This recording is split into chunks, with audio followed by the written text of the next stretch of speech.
उनके श्वास श्वास पर तलवार लटकी रही। और अब पुनः दूसरा नया जीवन शुरू करने की मन में बात आई, तो मैं योजनगंधा को अंगीकार करूं कि भीष्म को अंगीकार करूं?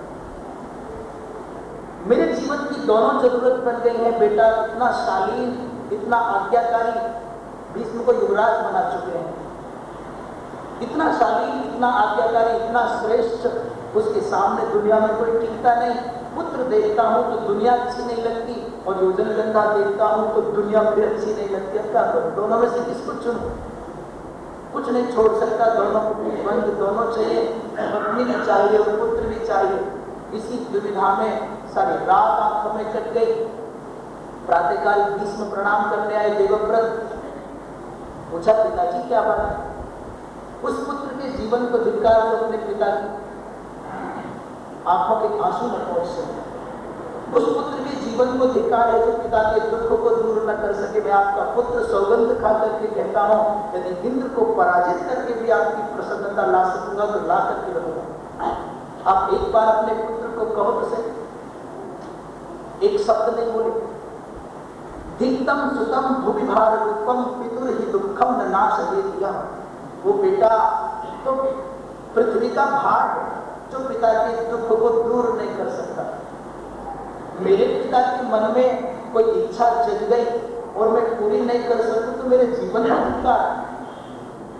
आप आदेश करो, मैं आपका पुत्र इतना सामर्थ्यशाली हूं, शंकर को भी प्रसन्न करके आप कहोगे कैलाश घर में ला दूं तो घर में कैलाश ला करके दिखा दूंगा।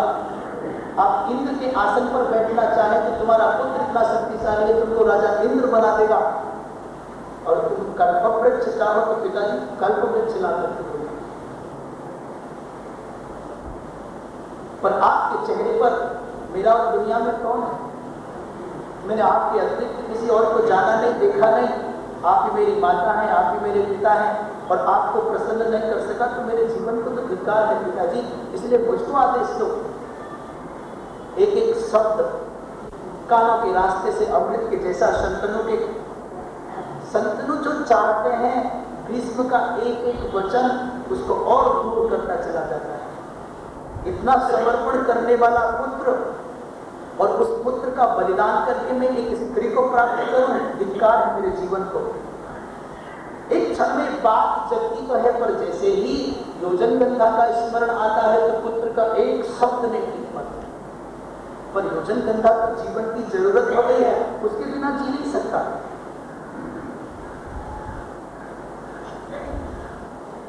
भीष्म समझ के रोगी नहीं, भीष्म समझ के समस्या का समाधान यहां नहीं हो सकता। भीष्म दौड़े मंत्री के पास पहुंचे। मंत्री से पूछा, मेरे पिता को समस्या क्या है, कारण क्या है उनकी उदासी का? मंत्री ने कहा, देवव्रत छोड़ो जानते हुए बातों को, महाराज वृद्धावस्था में प्रवेश तो करने जा रहे हैं पर अभी बूढ़े नहीं हुए। भीष्म ने पूछा, कारण? आपके कहने का मतलब क्या है? बोले, बेटा उम्र तो तुम्हारी शादी करने की है, पर अब महाराज के मन में विवाह करने की बात आ रही है। तो इसमें कौन बात है? इसमें कौन कठिनाई? यदि पिताजी विवाह करके प्रसन्न हो तो सबसे पहले मैं समर्थन करता हूं। बताओ कौन है जो विवाह करना चाहता है मेरे पिता के साथ? बोले, कोई करना नहीं चाहता, तुम्हारे पिताजी विवाह करना चाहते हैं। अरे देश का राजा चाहे विवाह करना, और उसमें बाधा क्या है? बोले, बाधा तो कोई नहीं, सिर्फ तुम बाधा हो। देवव्रत तुम्हारा चिंतन करते हैं तो राजा विवाह नहीं कर पाते, और बिना विवाह के जी नहीं सकते, ये लिख करके रख। पर मंत्री जी मैं तो तैयार हूं। सबसे पहले तो ऐसा पुत्र तो मैं हूं, बराती बनकर के सबसे पहले जाऊंगा। बोलो कहां जाना है? बोले, बराती बनने से काम नहीं चलेगा। जिसकी वो कन्या है उस कन्या का पता व्यापारी बन गया है, लाभ आने की बात करता है, उसने कुछ शर्त लगाई है। अब तो मुझको पता बताओ, मैं जाता हूं। भीष्म अकेले घोड़ा पर बैठ करके पहुंचे दासराज के घर और कहा कि अपनी कन्या हमारी माता बना करके हमारे घर भेजो। उसने कहा अरे देवव्रत की बुद्धि ठीक है, जोड़ा तो तुम दोनों का ठीक बनता है, उम्र के हिसाब से, रूप रंग और शक्ति के हिसाब से। अपने पिता को समझाओ, ये दुर्बुद्धि बुढ़ापे में आई ठीक नहीं है। भीष्म ने कहा दासराज अपनी जबान संभाल करके बात करना, तुम इस देश के युवराज से बात करते हो और तुम जिसके बारे में बात करते हो देश का सम्राट है, महाराजा धीराज। तुम्हारे घर आकर के सम्राट ने याचना की, युवराज आकर के याचना करता है। माँ को क्या मूल्य मांगते हो? तुम्हारी कन्या मैं अपने पिता के लिए अपनी माता के रूप में शिकार करने आया हूं और लेकर के जाऊंगा। माँ को क्या मांगना चाहते हो? बोले महाराज मांगना कुछ नहीं चाहता, कांपने लगा डर के मारे। बोले मैं तो इतनी सी बात चाहता था कि मेरी पुत्री का पुत्र राजा बन जाए। बोले इसमें कौन बात है, तुम्हारी पुत्री का पुत्र ही राजा बनेगा। और मैं प्रतिज्ञा करता हूं, हे दिशाओं, हे देवताओं, हे सूर्य, हे चंद्र, हे तारों, हे पृथ्वी, हे नक्षत्र, आज भीष्म प्रतिज्ञा करता हूं, माते यम मम दासेयी, इस दास की पुत्री मेरी माता है। राज्यम नहीं करोमि, हम राजा नहीं बनूंगा। नदार संग्रहम नूनम। उसने कहा महाराज ये तो ठीक है, तुम्हारी प्रतिज्ञा बहुत अच्छी है, और क्षुद्र मन का व्यक्ति बहुत नीचे गिर सकता है। छोटे मन का आदमी कितना नीचे गिर जाए कोई गारंटी नहीं।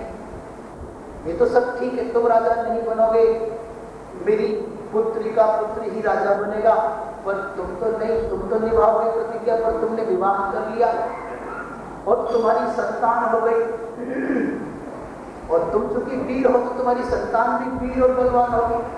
तुम्हारे बेटा उनको मार करके राजा बन जाएंगे, तब क्या होगा? इसलिए प्रतिज्ञा करो कि शादी भी नहीं करो।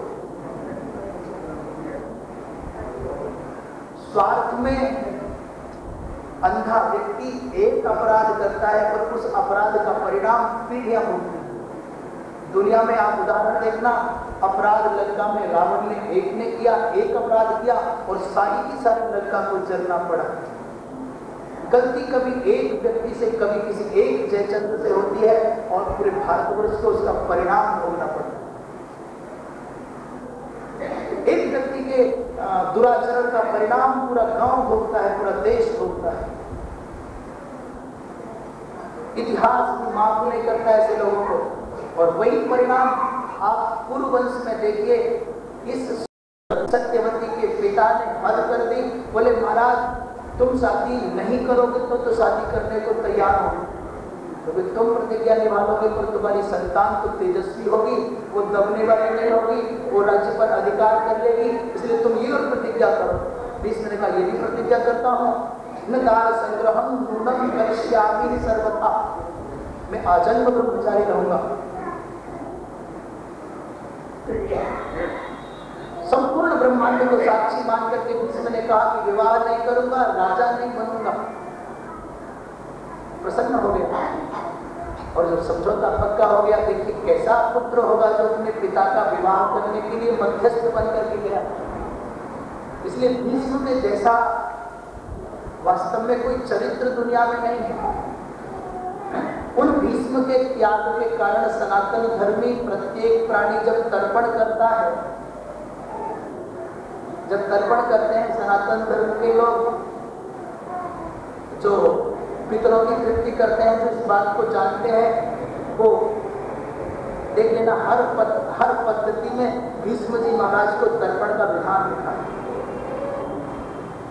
क्या लगते हैं भीष्म हमारे, पर जो अपने लगते हैं कुछ ऐसे होते हैं, उन लगने वालों से भी आगे बढ़ जाते हैं।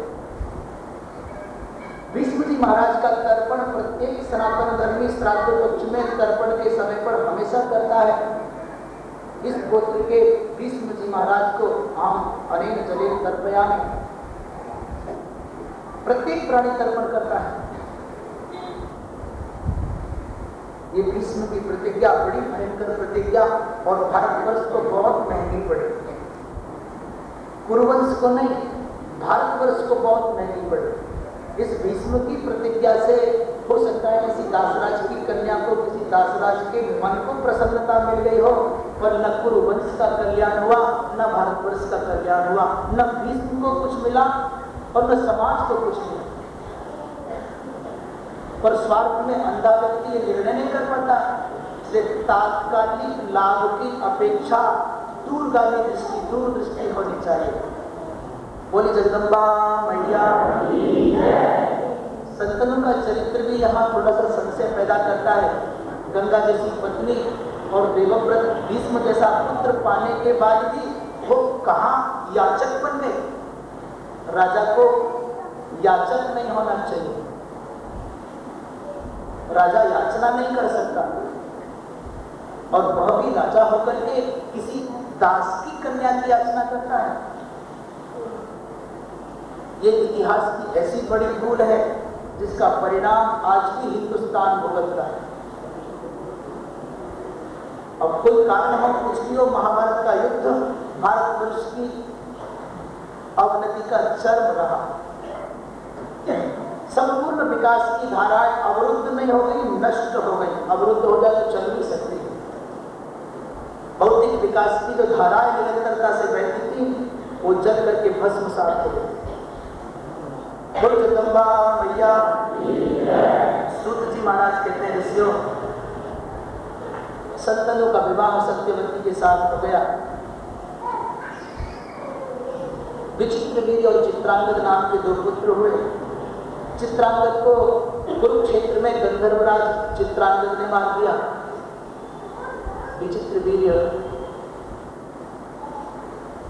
भोगाधिक्य के कारण राज्यक्षमा रोग से पीड़ित होकर के मर गए और वंश नष्ट होने लगा। अब वंश नष्ट होने को आया, सत्यवती ने चिंतन किया कि व्यास जी मेरे पुत्र व्यास हुए हैं। उस व्यास ने कहा था कि जब संकट आवे तो माता स्मरण करना, मैं आ जाऊंगा। व्यास जी को बुला लिया। उसी परंपरा में धृतराष्ट्र, पांडु और विदुर का जन्म हुआ। धृतराष्ट्र अंधे हुए, पांडु एक पीलिया नाम का जो रोग है उस रोग से पीड़ित। विदुर जी महाराज विद्वान हैं, धर्मिष्ठ हैं। राजा पांडु को बनाया गया। एक दिन पांडु ने मृगिया खेलते हुए किंदम नाम के ऋषि को मार दिया। वो मृग बन करके विहार करते थे। उन किंदम नाम के ऋषि ने मरते मरते शाप दिया, अरे राजन, तुम जब अपनी भार्या के समीप जाओगे तो मर जाओगे। कुरुवंश के गले पर तो सदा से तलवार लटकी रही, अब बंद, अब नष्ट, अब नष्ट, अब नष्ट।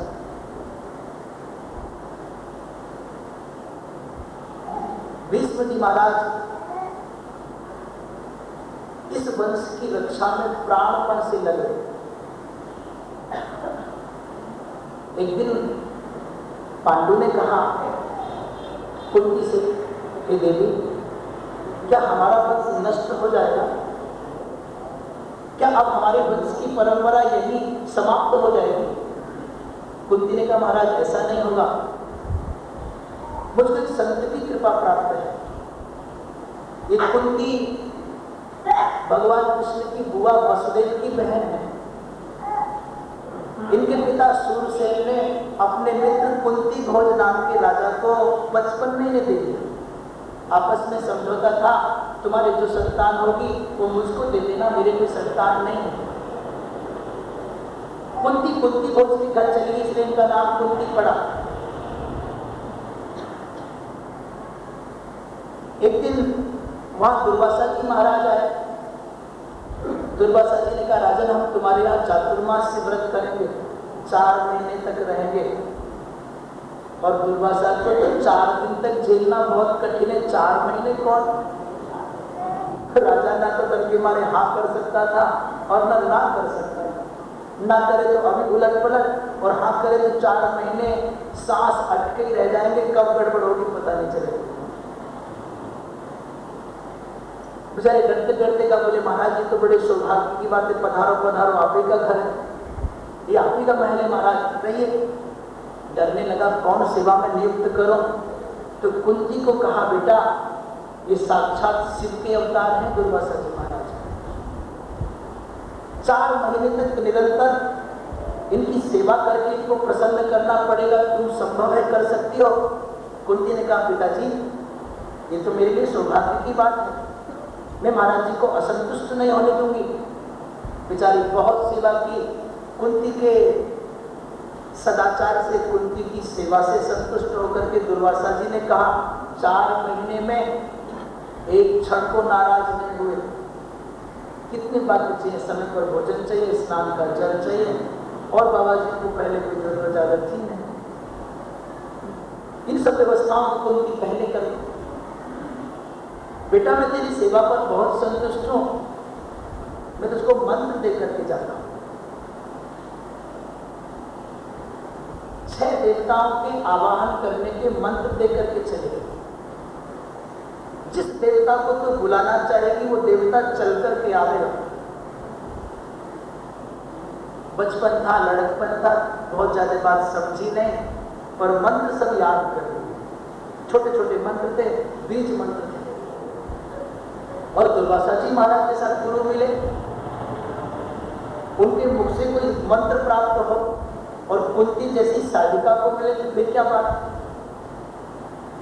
दुर्वासा जी के महाराज चले गए। कुंती ने सोचा कि पता नहीं बाबा जी जो मंत्र दे रहे वो ठीक है कि नहीं, एक बार परीक्षण तो करके देख लें। ये विचार करके बेचारी ने भगवान सूर्य का मंत्र जैसे जपा वैसे सूर्य भगवान नीचे आ। वो सोचने तो गड़बड़ हो गया तो चला देगा, इतनी सूर्य का पास आना बहुत बुरा लगता है। बिना सूर्य के काम नहीं चल सकता, पर सूर्य बहुत पास में आ जाए तब भी तो आप कहते हैं। चंद्रमा चाहे जितना निकट आ जाए उतना अच्छा लगता जाएगा, पर सूर्य का निकट आना अच्छा नहीं। ऐसे कुछ लोग होते हैं बड़े महान दुनिया में, बड़े तेजस्वी, बड़े प्रतापी, उनका दूर ही रहना अच्छा लगता है, पास आना अच्छा नहीं लगता। कोई आपसे पूछे कि दोनों में बड़ा कौन है, तो आप खुल के बोलोगे सूर्य बड़ा है। कोई ये कहे कि तुम किसको चाहोगे दोनों में, तो बहुत सारे लोग जल्दी से कहेंगे क्योंकि बड़े आदमी को चुनते ना, बोले सूर्य को मांगेंगे हम। तो हम कहते जाओ सूर्य के निकट, जिसको बहुत ज्यादा मानते हो, चाहते हो, जाओ उसके पास, कोई जाने को तैयार नहीं होगा। चंद्रमा मानो माता है और सूर्य माने पिता है। सूर्य के पास जाने में सबको भय लगता है, पर चंद्रमा के पास हर कोई जा सकता है। चंद्रमा में सरलता है, चंद्रमा में तरलता है, चंद्रमा में मृदुता है, चंद्रमा में शीतलता, अपनापन है, और सूर्य में दाहकता है, प्रदीप्तता है। चंद्र सूर्य के पास कोई सब नहीं जा सकता। एक जाने की कोशिश करता था, कोई गया सूर्य के पास आज तक? गया? एक संपाति और जटायु दोनों भाई गए। जो ज्यादा पास गया उसका परिणाम देख लो क्या हुआ बेचारे। संपाति पड़ा रहा समुद्र के किनारे कितने वर्षों तक, और जटायु लौट आया तो बच गए।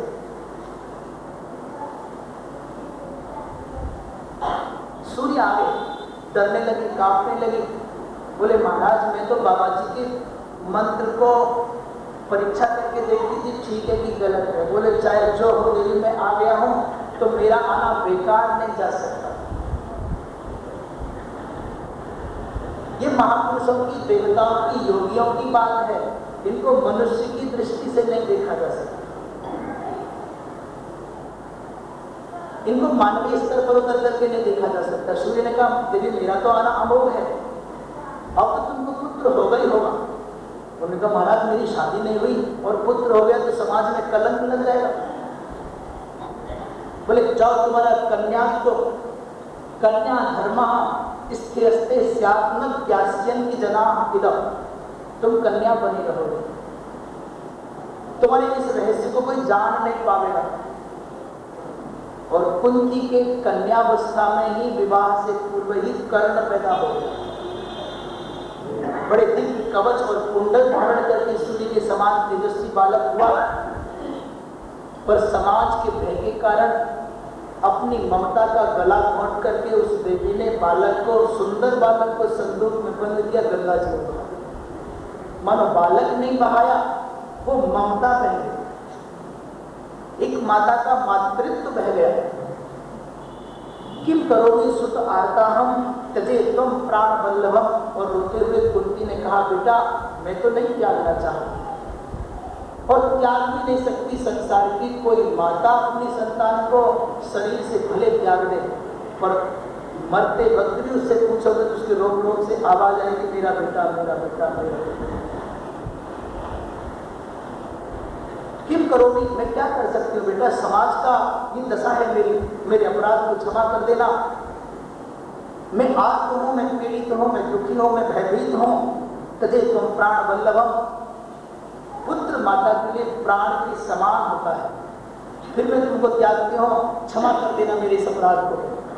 वही बहता हुआ बालक मंजूषा के माध्यम से राधा, इसलिए इनको राधे कहा गया, राधा नाम की उनकी माता थी और अधीरथ नाम के पिता।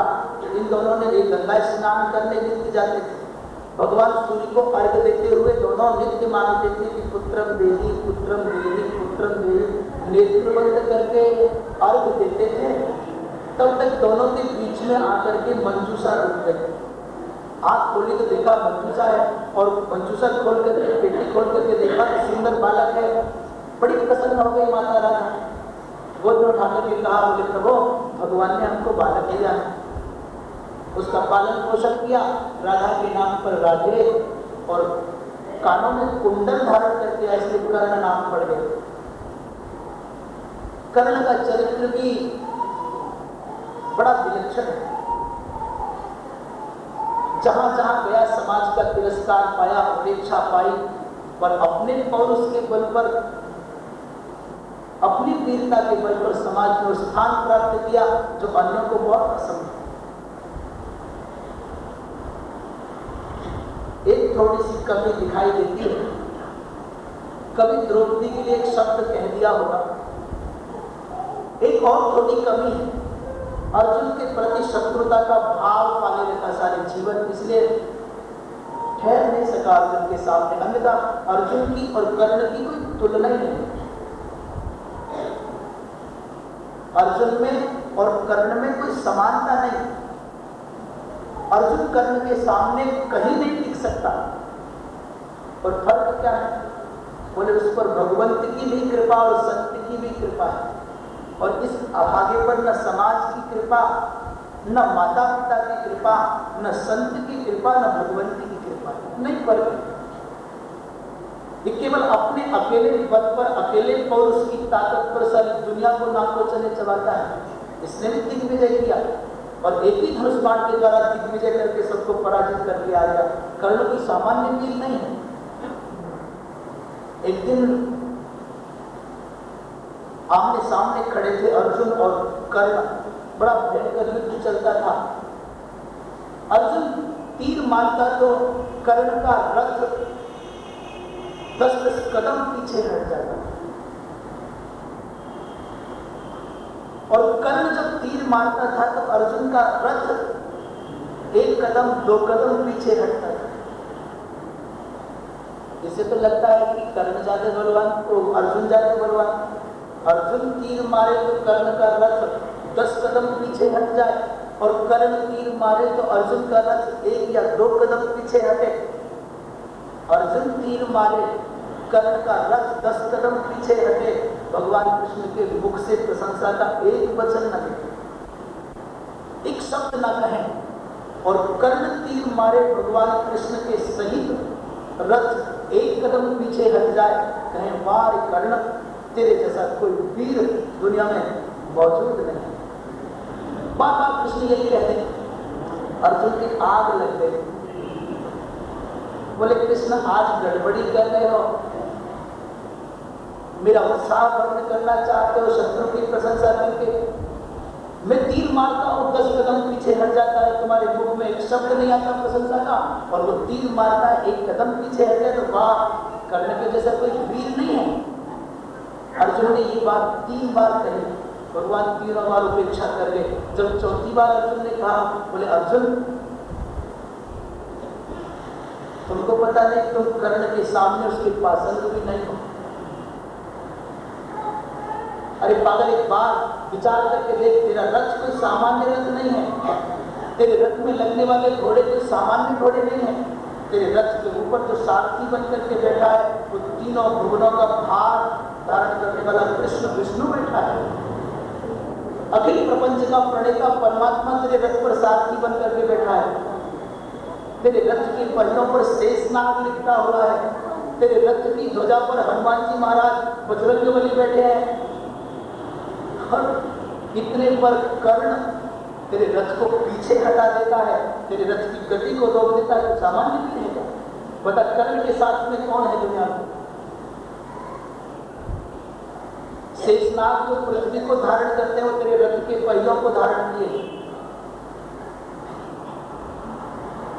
इसलिए अपनी वीरता के अहंकार में ज्यादा मग्न मत होना अर्जुन। वो तो क्यों जीतता है तू नहीं जान सकता। कर युद्ध पूर्ण हो गया। भगवान कृष्ण नित्य रथ से पहले उतर करके कहते थे आओ अर्जुन आइए, हाथ पकड़ करके नीचे उतारते थे। युद्ध पूरा हो गया, भगवान ने कहा अर्जुन नीचे उतरो जल्दी। अर्जुन को अब तक महाराज सुनने की और कृष्ण के द्वारा उतारे जाने की आदत पड़ गई थी। थोड़ा सम्मान ज्यादा मिलने लगा तो थोड़ी सी उसने कहा कृष्ण क्या बात है, आज मर्यादा भूल गए, सारथी का धर्म नहीं बात। अरे पहले नीचे उतरो, मेरा हाथ पकड़ करके उसको सम्मान पूर्वक तो नीचे उतारो, सारथी का धर्म है। बोले अर्जुन हम जो कहते हैं वो करो से, आइए नीचे उतर जाए, चलो नीचे उतरो। अर्जुन ने कहा कृष्ण क्या बात है आज, पर समझते कोई ना कोई रहस्य छुपा होगा, इसलिए अनमने से भाव से अर्जुन नीचे उतरे। और जैसे ही भगवान कृष्ण रथ छोड़ करके नीचे उतरे, वो सारा का सारा रथ धू धू करके चलो। अर्जुन ने कहा ये क्या रहस्य है महाराज? बोले ये तो पहले दिन ही भीष्म के बाणों के द्वारा जल गया।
तस्मै श्री गुरवे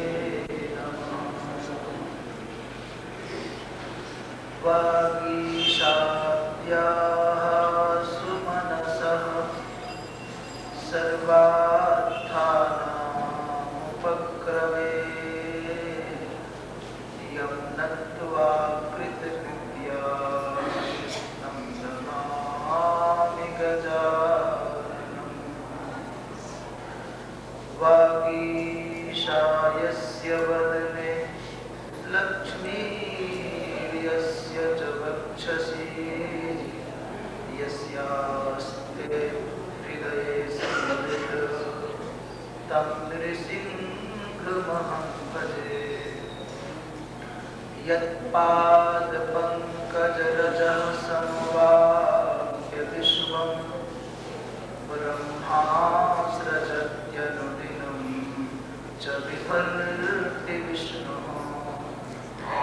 रुद्रश्च संहरति नेत्ररथा समर्था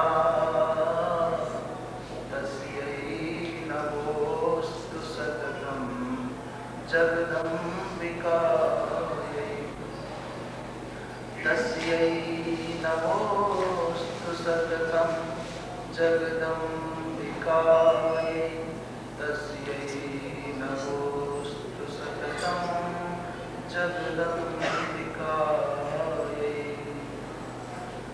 श्री राम जय राम जय जय राम। श्री राम जय राम जय जय राम। श्री राम जय राम जय जय राम। श्री राम जय राम जय जय राम। धर्म की जय हो, अधर्म का नाश हो, प्राणियों में गौ हत्या बंद हो, गौ माता की जय हो। परम पूज्य धर्म सम्राट स्वामी श्री कृपात्री महाराज की जय। परम पूज्य स्वामी श्री विष्णुआश्रम जी महाराज की जय। बोल गुरुदेव भगवान की जय। गंगा मैया की जय। जगदम्बा मैया की जय। बोल श्रीमद देवी भागवत महापुराण की जय। हर हर महादेव। काल विनाशिनी काल विनाशिनी काली जय। काल विनाशिनी काली जय। विनाशिनी दुर्गा दुर्गति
हम सबको ये सौभाग्य मिला, एक पुण्य में पवित्रतम अवसर मिला। हम माता के पावन चरित्रों के माध्यम से नवरात्रि की पवित्र बेला में अपने आप को भगवती जगदम्बा मय बनाना, अपने तन को, अपने मन को, अपने जीवन को जगदम्बा मय बनाना, ऐसा अवसर है।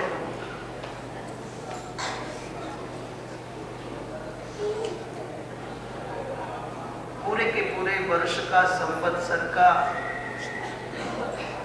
ये शारदीय नवरात्र नवदिवसात्मक काल सृष्टि का अद्भुत दिव्यतम काल है। इस समय में थोड़ी भी उपासना अनंत फल को प्रदान करने वाली हो।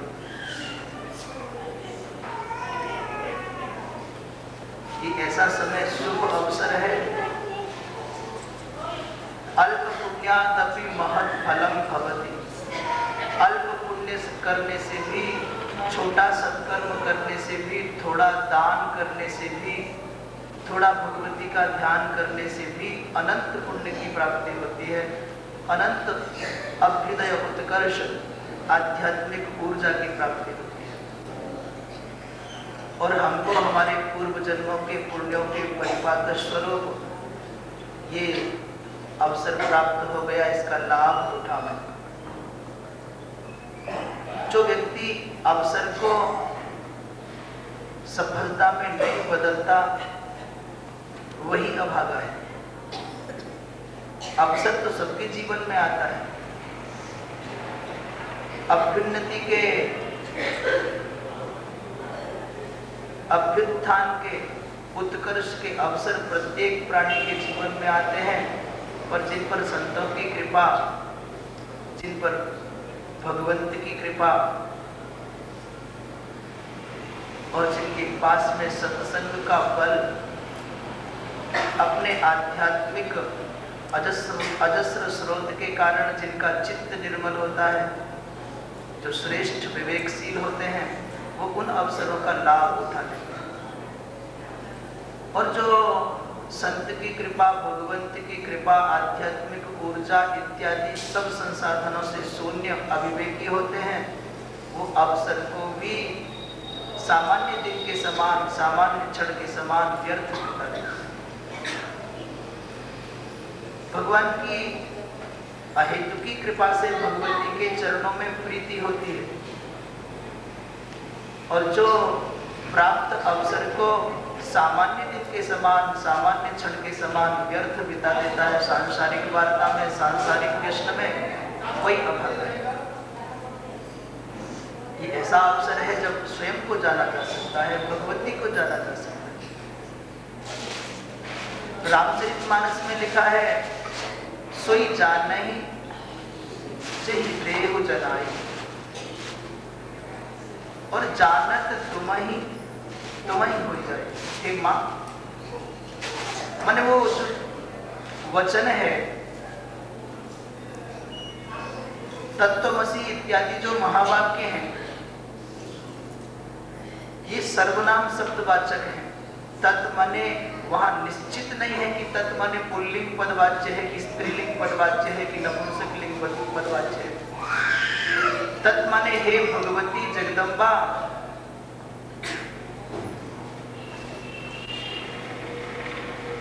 तो जानत तुम्हें हो जाए। सोई जाने जेहि देहु जनाई। है माँ, जिसको तुम अपना बोध करा देती हो, जिसके ऊपर अपनी कृपा उड़ेल देती हो, वो तुमको जान जाता है। वही जान पाता है सारी दुनिया में, और कोई नहीं। और जो तुमको जान जाता है वो तुम ही हो जाता है।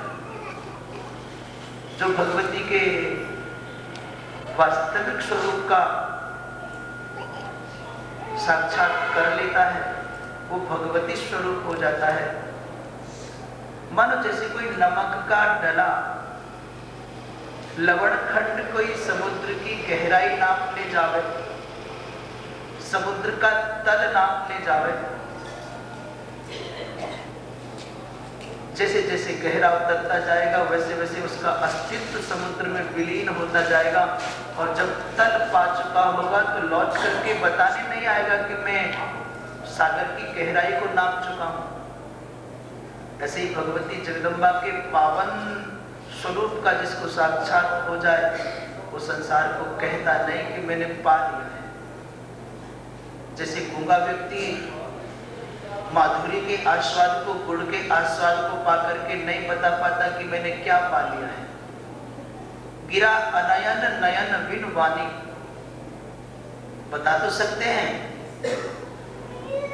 पर करें क्या? जो नेत्र देखने की ताकत रखते हैं वो नेत्र बोलने की ताकत है, और जिस जिह्वा को परमात्मा ने बोलने की ताकत दी उनमें देखने की ताकत नहीं।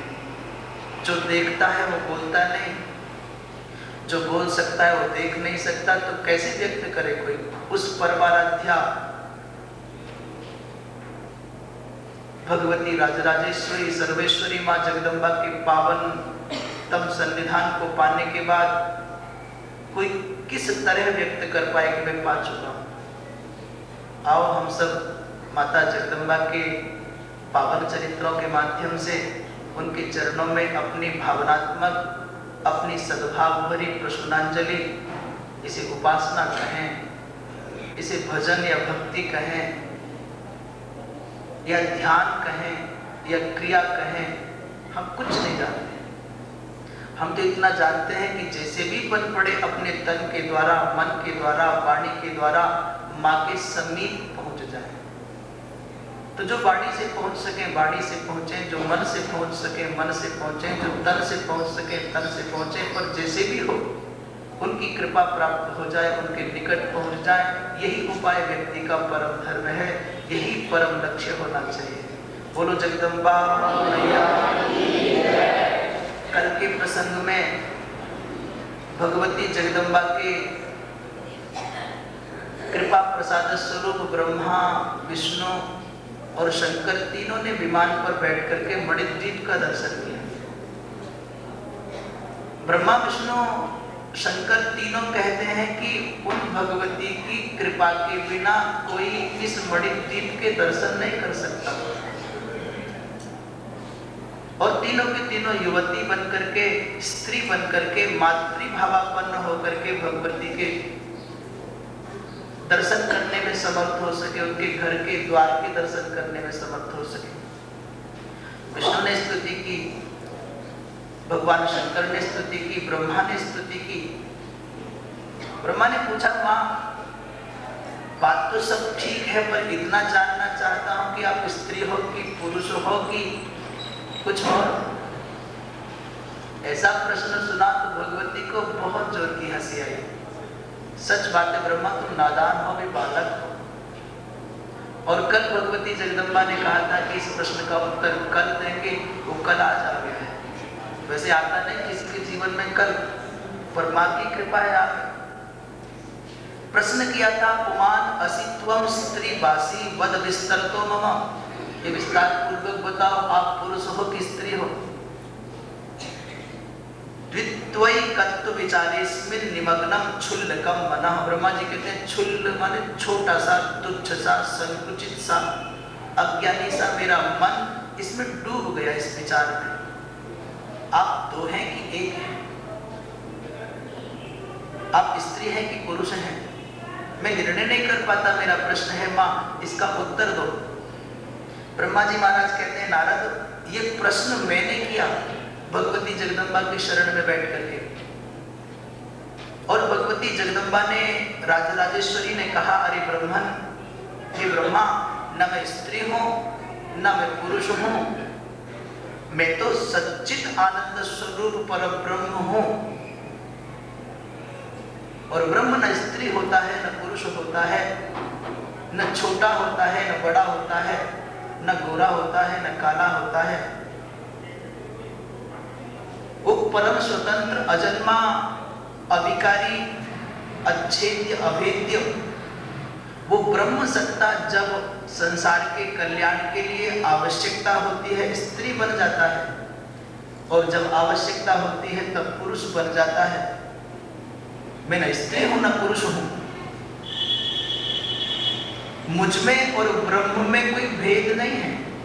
वो ब्रह्म पराशक्ति ही मेरे स्वरूप में आकर के विराजमान है। जो ब्रह्म है वही मैं हूं, और जो मैं हूं वही ब्रह्म है।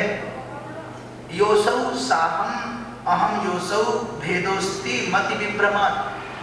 फिर ये भ्रम क्यों प्रतीत होता है? बोले मति बुद्धि के भ्रम के कारण भगवती भिन्न प्रतीत होती है और ब्रह्म भिन्न प्रतीत होता है। हम एक ही हैं, एक ही तत्व है। एक मेवा द्वितीयम वै ब्रह्म नित्यम सनातनम द्वैत भावम पुनर्याति काल उत्पित सुसंग के। एक मेव अद्वितीय, मैं अकेले, भगवती जगदम्बा कहती मैं ब्रह्म सत्य हूं और एकाकी हूं। तब फिर दो जैसे, बोले ब्रह्म नित्यम सनातन में सनातन ब्रह्म हूं, एक हूं, अद्वितीय हूं। पर मां दो जैसा कैसे लगता है?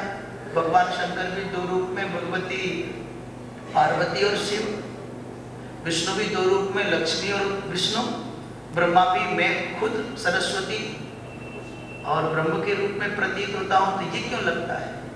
बोले संसार के सृजन करने की अवस्था में एक ही रूप दो भागों में विभक्त हो जाता है, और उन दो रूपों से ही अनंत स्वरूप प्रकट हो जाते हैं। है एक ही तत्व।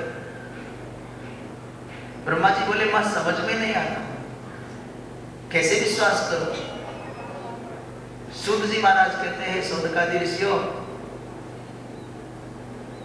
जैसे लकड़ी के भेद से अग्नि में भेद माना जाता है, काष्ठ भेदात अग्नि भेदा।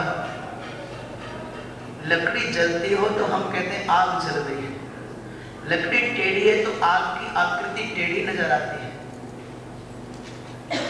अग्नि काष्ठ का समूह बहुत ज्यादा है तो अग्नि भी बहुत बड़ी दिखाई देती है। पर बहुत सारे लोगों ने लकड़ी जला करके नहीं देखा होगा, लकड़ी जलती नहीं देखी होगी, कैसे विश्वास करें कि लकड़ी के भेद से अग्नि का भेद है? दूसरा उदाहरण देते हैं। आज के समय में बहुत अच्छा है, सब बिजली के उपकरणों में एक ही विद्युत का संचार होता है। ये बल्ब चलेगा, इस बल्ब के अंदर भी अग्नि विद्युत का संचार है। ट्यूब जलेगा तो ट्यूब के अंदर भी विद्युत का संचार है।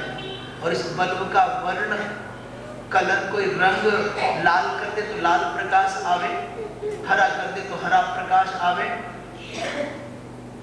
पीत कर दे तो पीला प्रकाश आवे। एक ही बिजली विभिन्न प्रकार के प्रकाश देती है। एक ही बिजली कूलर में लग जाने के बाद ठंडी हवा देती है, हीटर में लग जाने के बाद में गर्म अग्नि को फेंकती है। तो जैसे उपकरण के भेद से एक ही बिजली यदि प्रेस में लगाते तो कपड़ों को ठीक करते, पर बल्ब की बिजली उन कपड़ों को समीकृत नहीं कर सकती, प्रेस नहीं कर सकती। बिजली सब में एक है। उपकरण के भेद से बिजली में भेद, विद्युत में भेद माना जाता है। जो हीटर की बिजली है वो हमारा पानी गर्म कर सकती है पर कमरे को ठंडा नहीं कर सकती। ऐसे ही संसार के प्रत्येक उपकरण में, स्त्री में, पुरुष में, बालक में, बूढ़े में, छोटे में, बड़े में, खोटे में, खरे में, दुष्ट में, साधु में, सब में भगवती जगदम्बा की सत्ता प्रतिभाषित है। उसी की सत्ता के संबंध से ये चैतन्य जैसा लगता है। ये बिजली काट तो पंखा चलना बंद हो गया, और बिजली का संबंध जुड़ा तो पंखा घूमना प्रारंभ हो गया। हम में भी बिजली जब तक है, भगवती जगदम्बा का संपर्क, चैतन्य सत्ता का संबंध जब तक है, हम बोल रहे हैं। जैसे बिजली जाते ही माइक, ऐसे ही हमारा संबंध विच्छेद होते ही हमारा भी ये, तब होगा महाराज तो बोलो जगदम्बा मैया। जब तक भगवती पराम्बा, पराशक्ति, सर्वेश्वरी, राजराजेश्वरी माँ का, चैतन्यात्मक संबंध इस जड़ शरीर के साथ है तब तक ये क्रियात्मक नजर आता है, और जैसे ही वो संबंध विच्छेद हुआ, कनेक्शन कटा, तो सारा खेल खत्म हो जाता है।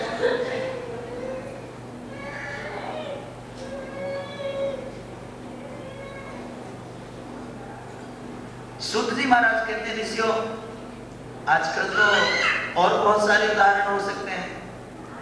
साइकिल के पहिए में जो ट्यूब होता है उसकी हवा अलग, स्कूटर के पहिए के ट्यूब की हवा अलग, और मोटरसाइकिल के पहिए के ट्यूब की हवा अलग अलग, ट्रैक्टर, कार, ट्रक, इन सबके पहियों की हवा अलग अलग होती है। हवा सब में एक ही है, पर नाम अलग अलग रख दिया। बोले ट्रैक्टर की हवा निकल गई, ये ट्रक की हवा निकल गई, ये इसकी निकल गई, इसकी निकल गई। या गैस के सिलेंडर आपके यहाँ बहुत हैं, किसी कोई इंडियन का है, कोई कैसे, अलग अलग नाम होते हैं, सिलेंडर अलग अलग है, पर सबके अंदर गैस तो एक ही भरी है, वो छोटा हो चाहे बड़ा हो, चाहे कंपनी अलग अलग हो। जैसे एक लोहे से दरवाजा बंद करने की श्रृंखला, पशु को बांधने की श्रृंखला, फावड़ा, खुरपी, चाकू इत्यादि विभिन्न प्रकार के इस जगत के व्यवहार के वस्तु का निर्माण होता है, पर सबके अंदर लोहा एक रहता है। वैसे ही भगवती जगदम्बा सबके अंदर एक है। जैसे सोना एक होने पर भी एक ही सोना कहीं कभी सर पर बैठता है, कभी नाक पर बैठता है, कभी आपके कानों पर बैठता है, कभी गले का हार बनता है, कभी उंगलियों को सजा देता है। एक ही सोना होने पर विभिन्न प्रकार के स्वरूप धारण करके विभिन्न अंगों को सजाता है। ठीक वैसे ही भगवती जगदम्बा का संबंध होने पर ये विभिन्न प्रकार के पुरुष समाज के विभिन्न कार्यों का संपादन करते हैं। मानो जो बिजली का उदाहरण दिया था, जिसको बहुत गुस्सा आता हो समझ लेना इसमें हीटर है, हीटर तत्व है। जल्दी ज्यादा गुस्सा आवे, गर्म हो जाए फटाफट, और जो शीतल हो, ठंडा हो, बहुत समझ लेना ये कूलर है, ये कूल ठंडा है।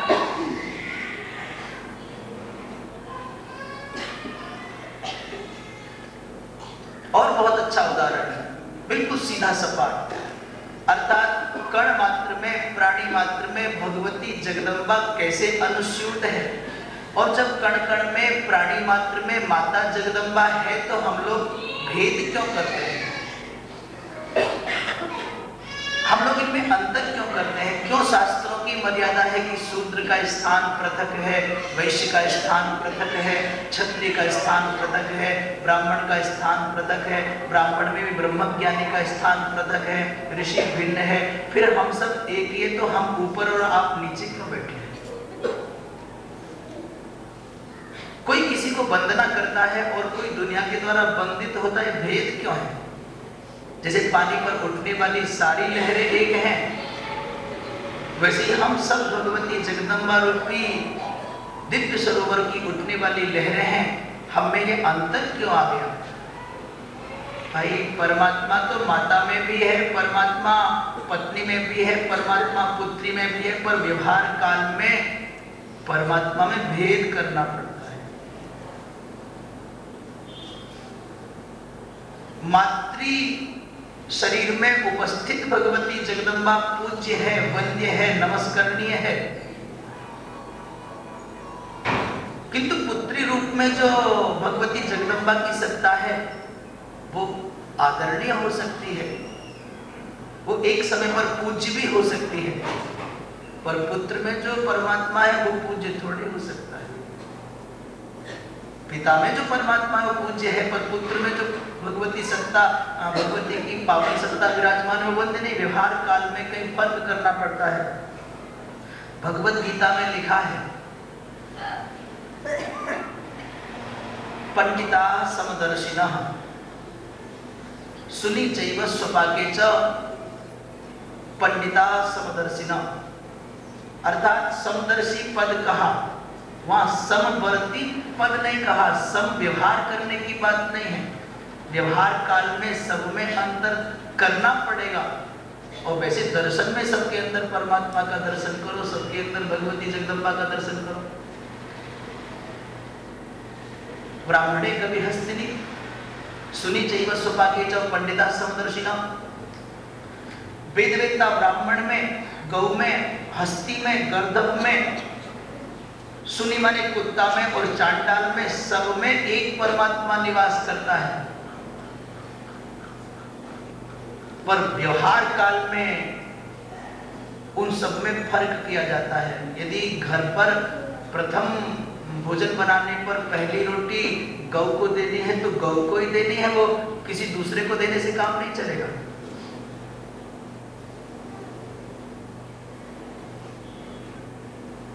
व्यवहार में थोड़ा फर्क करना पड़ता है। दर्शन में सबके अंदर परमात्मा का, अपने गुरु का, अपने इष्ट देव का, भगवती जगदम्बा का दर्शन करना चाहिए। यही सनातन धर्म की विशेषता है। सब में एक का दर्शन करो, एक में सबका दर्शन करो। सनातन धर्म को कोई एक वाक्य में जानना चाहे तो सीधी सी बात है। जितना भी अवतार भेद, उपास्य उपासक भेद, उपासना भेद दिखता है, उसका एक सूत्र है, एक ही अपने इष्ट देव में सभी देवताओं के दर्शन करो। एक की वंदना करने पर सबकी वंदना हो जाती है। आकाशात पतितम तोयम यथा गच्छति सागरम। बूंद चाहे कहीं पड़े, आज न सही कल सही, किसी ऐसी नदी का आश्रय लेकर के समुद्र में जब तक बूंद नहीं पहुंच जाएगी तब तक उसकी तपस्या पूर्ण नहीं होगी। शिव को प्रणाम करो, विष्णु को प्रणाम करो, राम को प्रणाम करो, हनुमान को प्रणाम करो, भद्रकाली को प्रणाम करो, गंगा को प्रणाम करो, गुरु को प्रणाम करो, माता पिता को प्रणाम करो, पर वो प्रणाम पहुंचेगा कहाँ? बोले सर्वेश्वर श्री केशव भगवान कृष्णचंद्र के पावन चरणों में पहुंच जाएगा। एक ही जगह जाएगा। एक ही टाउन एरिया की टंकी से पानी, जलदाय विभाग से पानी आता है।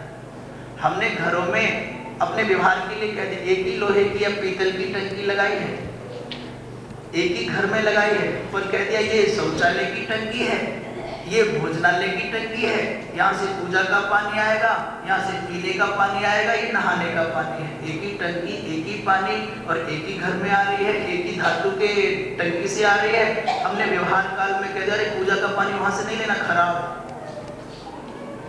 वो ठीक नहीं है पानी पीने का। हमने अपने घर में व्यवहार में पानी में भेद कर दिया। ये भेद व्यवहार की पवित्रता के लिए करना ही पड़ेगा। जो पानी हमने नियत कर दिया व्यवहार काल में स्नान के लिए, वो स्नान के लिए है। जो पीने के लिए निश्चित किया वो पीने के लिए ही है, और जो भोजनालय के लिए निश्चित हुआ वो भोजनालय का ही पानी है। पानी एक ही है, एक ही जगह से आता है, टंकी भी एक ही है, एक ही घर में लगी है, हम व्यवहार करने वाले भी एक ही हैं, एक ही जगह व्यवहार करते हैं। पर व्यवहार की पवित्रता, शुद्धता, आचार विचार के लिए हमने उन सब में एक होने पर भी पानी में विभिन्न प्रकार की भावना कर ली। ऐसे ही संपूर्ण प्राणियों में एक ही जगदम्बा की पावन सत्ता समवेत है, उपस्थित है, फिर भी व्यवहार काल में हमने भेद किया। बोले जगदम्बा मैया हे ब्रह्मन, आकृति भेद से भेद दिखता है, पर वास्तव में सब में मैं हूँ। ना हम स्त्री न पुमांश्चाहम न क्लीबम सर्ग संचय। जब तक दुनिया है तब तक भेद दिखता है। दुनिया के नष्ट हो जाने पर मैं एक ही हो जाती हूँ, एक ही हूँ, न स्त्री हूँ न पुरुष हूँ। व्यक्ति के अंदर से शक्ति चली जाए, कमजोर हो जाए तो क्या कहेंगे? ये शक्तिहीन हो गया। कोई कहता है शिवहीन हो गया है, कि विष्णुहीन हो गया है, कि रुद्रहीन हो गया है, ब्रह्महीन हो गया है। एक व्यक्ति के अंदर से शक्ति का संबंध खत्म हो जाने पर लोग कहेंगे शक्तिहीन हो गया। पर शिवहीन, विष्णुहीन कहता दुनिया में कोई नहीं मिलेगा। रुद्रहीनम विष्णु लोग शक्तिहीन कहलाते हैं, असक्त कहलाते हैं। बोलो जगदम्बा मैया। अपने मन को, अपने अंतःकरण को माता जगदम्बा के ध्यान में लगा करके कर। जो एक सांस्कृतिक प्रदूषण फैला है, उस सांस्कृतिक प्रदूषण में ऐसे श्रोताओं का मिलना मानो तपती हुई रेगिस्तान की बालू में कहीं शीतल जल का बहता हुआ स्रोत मिल जाने के जैसा है।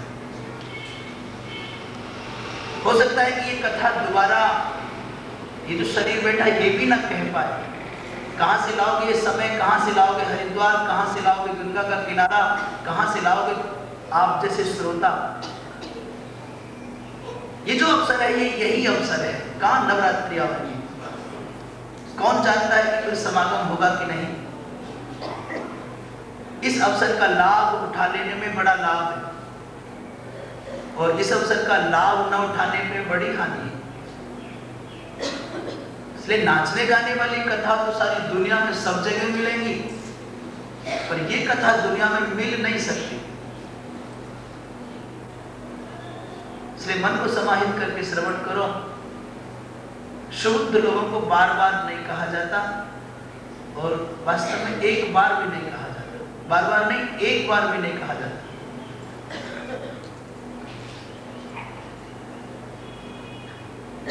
कोई रत्न और कांच में से कांच उठा करके खुश हो जाए, रत्न को छोड़ दे तो लोग क्या कहेंगे उसको। इसलिए रत्न उठाओ, कांच नहीं।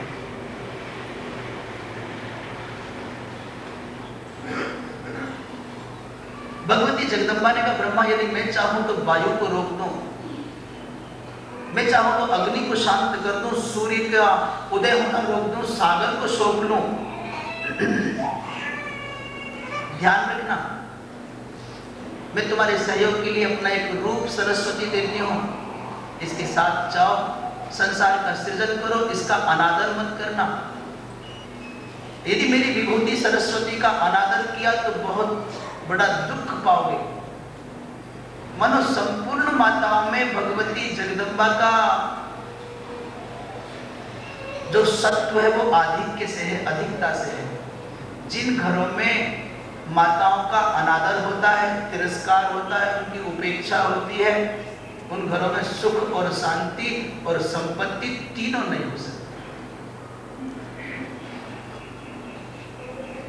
मनुस्मृति में भगवान मनु ने कहा, यत्र नार्यस्तु पूज्यन्ते रमन्ते तत्र देवता। जहां माताएं, पूजा का तात्पर्य चंदन लगाना नहीं, फूल चढ़ाना नहीं, पूजा माने आदर की। जिन घरों में आदर किया जाता है माताओं का, उन घरों में देवता रमण करते हैं, और जिन घरों में माताओं का आदर नहीं होता वहां कौन रमण करेगा। एक जगह पर दैत्य और देवता कभी नहीं रह सकते।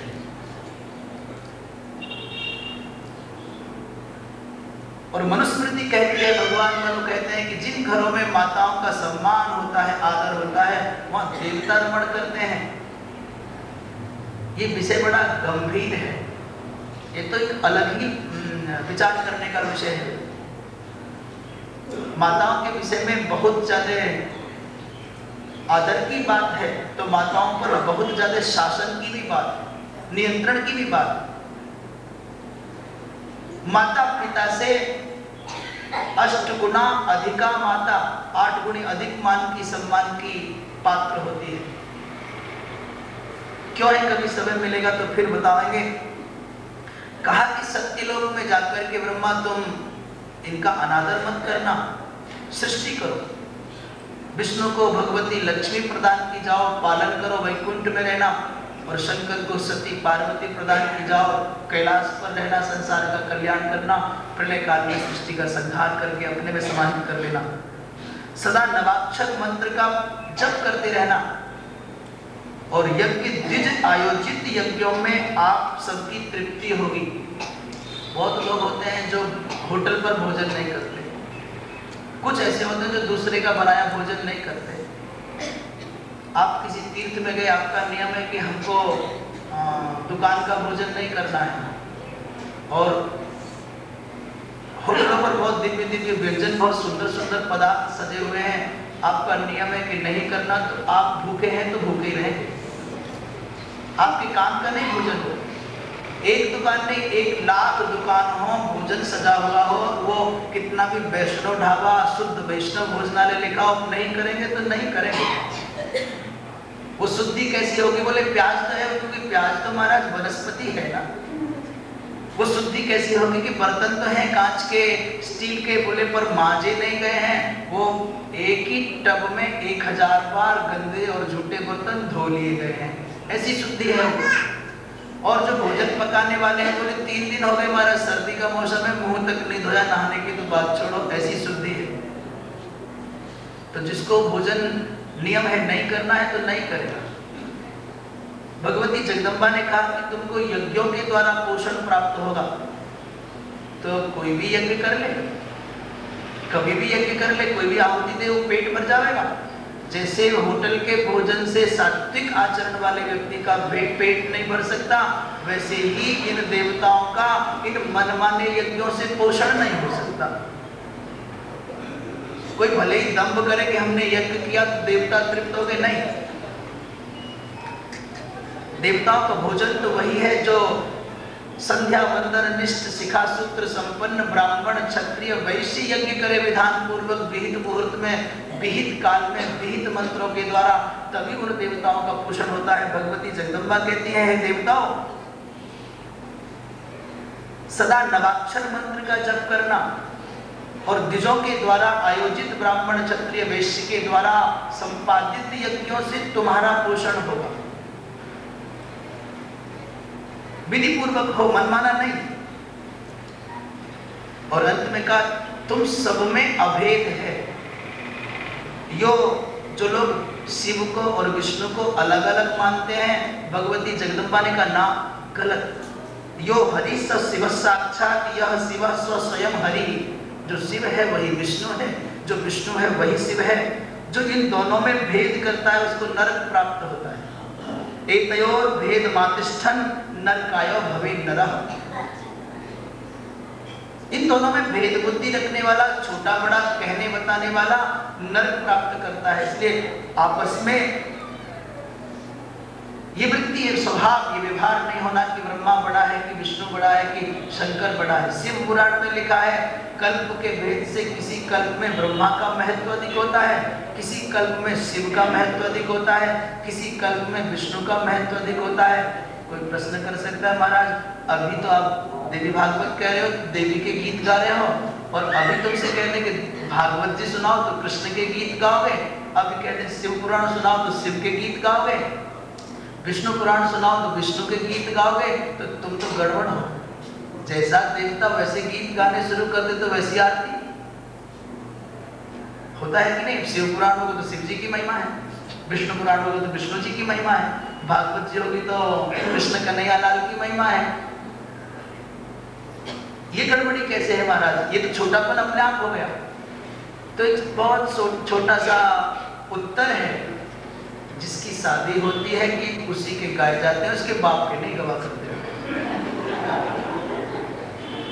वही घोड़ी पर चढ़ेगा, उसका बाप नहीं बैठेगा। वही विवाह के समय पर ऊंचे आसन पर बैठेगा, मंडप में बाप नहीं बैठेगा।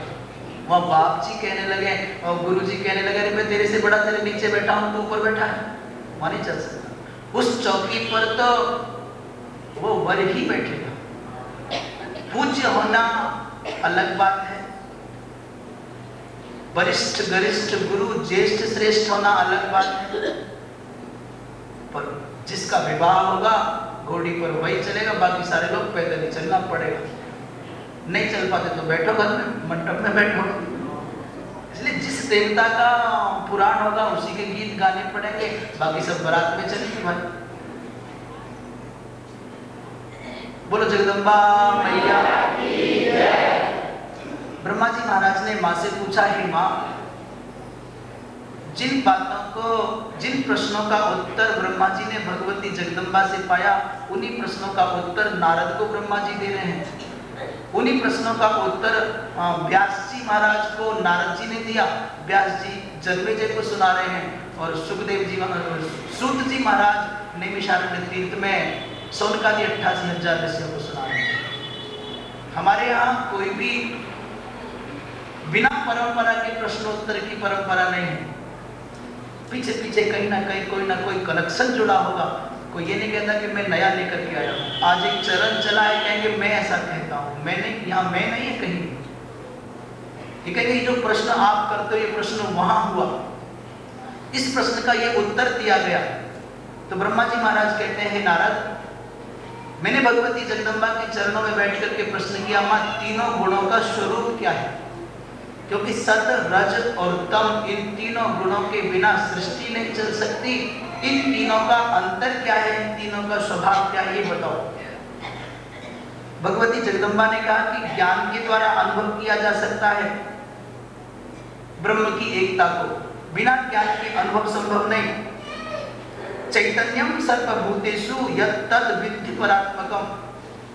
हम प्रत्येक प्राणी के अंदर अब कैसे जाने कि ब्रह्म है कि नहीं, भगवती जगदम्बा का संबंध इसके साथ है कि नहीं? सीधी सी बात है, जब तक जहां चैतन्यता दिखती है वहां भगवती का संबंध है। जो चलता फिरता, हिलता डुलता, बढ़ता खाता पीता दिखता है, जिसकी चमक दिखती है, जिसके ओज तेज दिखता है, समझ लेना भगवती जगदम्बा का संबंध है। शरीर से प्राण निकल जाता है, सब कांति क्षीण हो जाती है, हिलना डुलना, खाना पीना, चलना फिरना, उठना बैठना बंद हो जाता है। तो महाराज इसका मतलब वृक्षों में भगवती है कि नहीं? वृक्षों में भगवती है। वो छोटा सा पेड़ बढ़ कैसे गया, वृद्धि को प्राप्त हुआ, और जैसे ही संबंध कट जाता है वृक्ष का अपनी जड़ों से, तो वो ओज, वो कांति, वो तेज खत्म हो जाता है, उसकी स्निग्धता खत्म हो जाती है। इसलिए वृक्षों में भी भगवान है।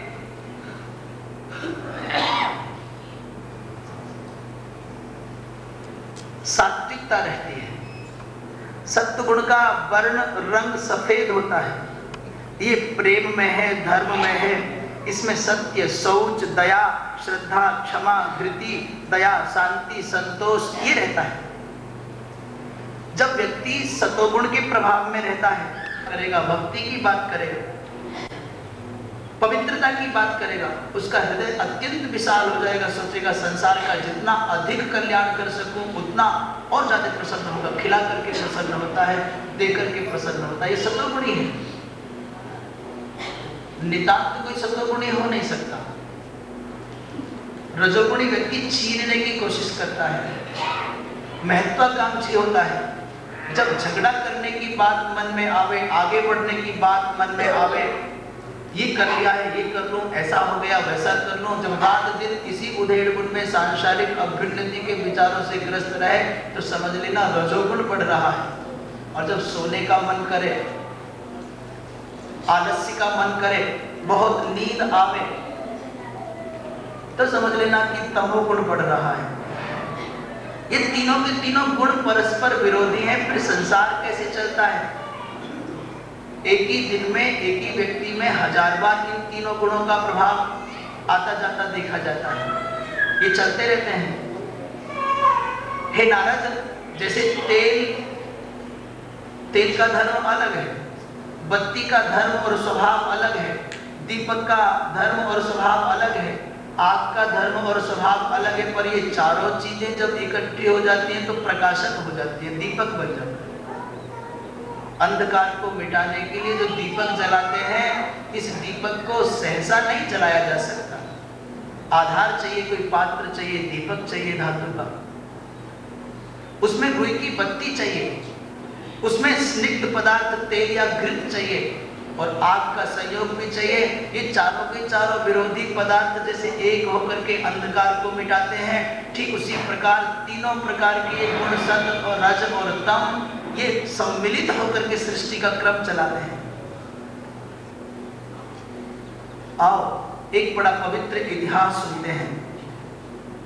नैमिषारण्य तीर्थ में बड़े बड़े महात्मा बैठे और उन महात्माओं के बीच में चर्चा चली कि हम ब्रह्मा को पूजें कि विष्णु को पूजें कि शंकर को पूजें।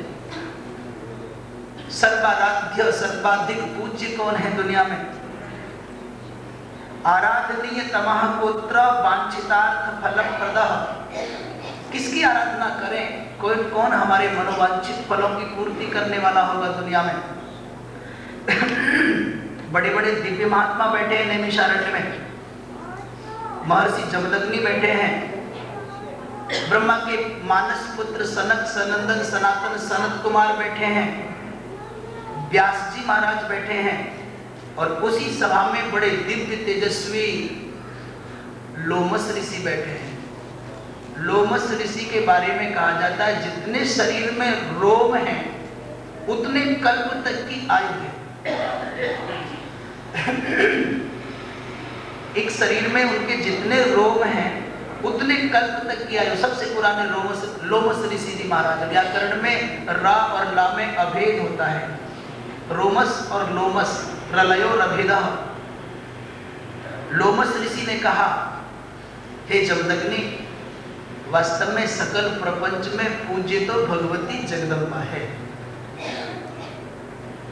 मैंने आज तक के अपने अनुभव से, गुरु परंपरा से, अपनी साधना, अपने तप और ज्ञान के बल पर जाना कि सकल प्रपंच में पूज्य है भगवती जगदम्बा, महामाया महाशक्ति का समर्चन, सकल कामनाओं को पूर्ण करने वाला। एक इतिहास सुनाता हूं, हे महात्माओं ध्यान पूर्वक सुनना। भगवती जगदम्बा के पावन महात्म्य को व्यक्त करने वाला एक छोटा सा कथानक सुनाता हूं। लोमस ऋषि कथा कहते हैं और बड़े बड़े वीतराग संत श्रोता बन करके बैठे हैं। कौशल नाम के देश में, कौशल माने अयोध्या के पूरे क्षेत्र का, अयोध्या राजधानी होती थी और कौशल उस राज्य का नाम हुआ करता था।